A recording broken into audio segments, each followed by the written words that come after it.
Donc maintenant, on est dans une situation où c'est ce que vous dites qui renforce l'extrémisme. Quand vous dites que l'immigration pose un problème, il faut aussi parler des avantages de l'immigration. Parce que moi, quand je travaille en France, je paye mes impôts ici. Donc les étrangers qui sont là, il y a une partie qui peut travailler et envoyer au pays aidé. La majorité paye ses impôts, s'installe dans vos pays, enrichit vos pays. Donc ce sont des citoyens productifs. Après, il faut voir, il y a une minorité qui vient, il y a des morts, certes. Mais je voulais souligner une chose. Le discours que vous avez, il est encore légitime tant que l'Afrique restera muette. Et moi, aujourd'hui, je voulais m'indigner pour le silence de l'Union africaine. Les gens là qui meurent sur les plages, et je mesure mes mots, si c'était des Blancs, la terre entière serait en train de trembler. Ce sont des Noirs et des Arabes. Alors eux, quand ils meurent, ça coûte moins cher. Ici, j'étais venu en 2008 et j'avais dit, l'Union européenne, avec ses flottes de guerre, avec son économie, je vous dis une chose, si on voulait attaquer nos pays ici en Occident, il y aurait des moyens de se défendre. Donc si on voulait sauver les gens dans l'Atlantique, dans la Méditerranée, on le ferait.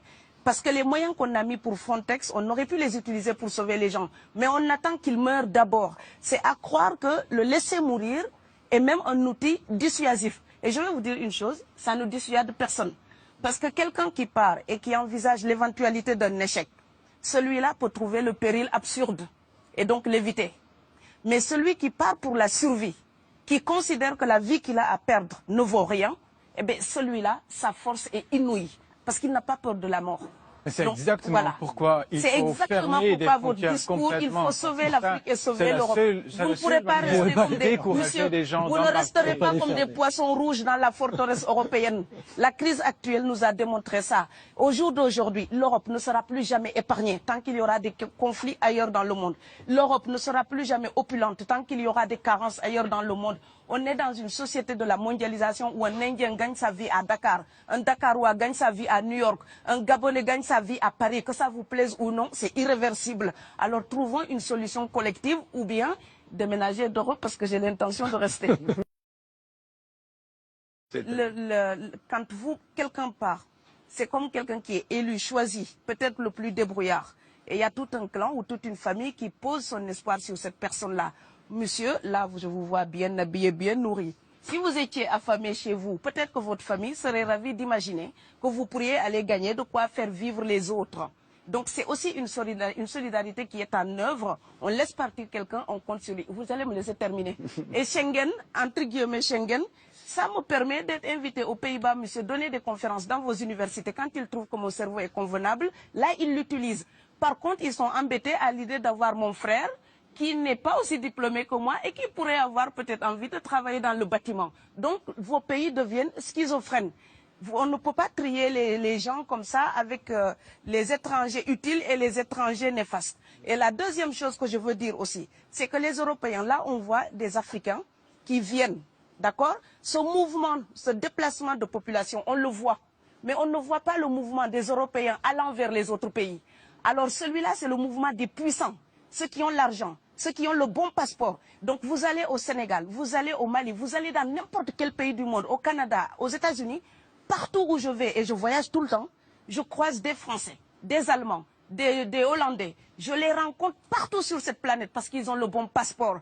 Donc, comme avec l'exotisme, l'Europe s'était arrogé le précepte unique, unilatéral, de l'exotisme. Les autres sont exotiques. Alors que pour quelqu'un de mon village, il n'y a rien de plus exotique que quelqu'un d'Amsterdam.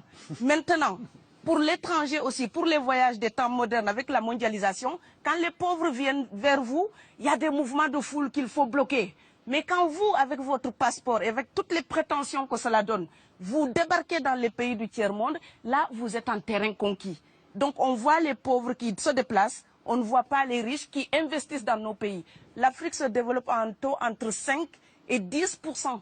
Ce n'est plus de la progression, c'est de la surchauffe. Sauf que quand des pays du tiers-monde se développent et qu'ils n'ont pas les moyens, pour gérer tout ça, il faut une ingénierie, il faut une formation, il faut des populations pour installer une démocratie. Là, cette surchauffe-là, vous avez besoin qu'on reste dominé pour servir de débouché à l'industrie européenne. Alors il faut arrêter l'hypocrisie. On sera riches ensemble ou on va se noyer tous ensemble.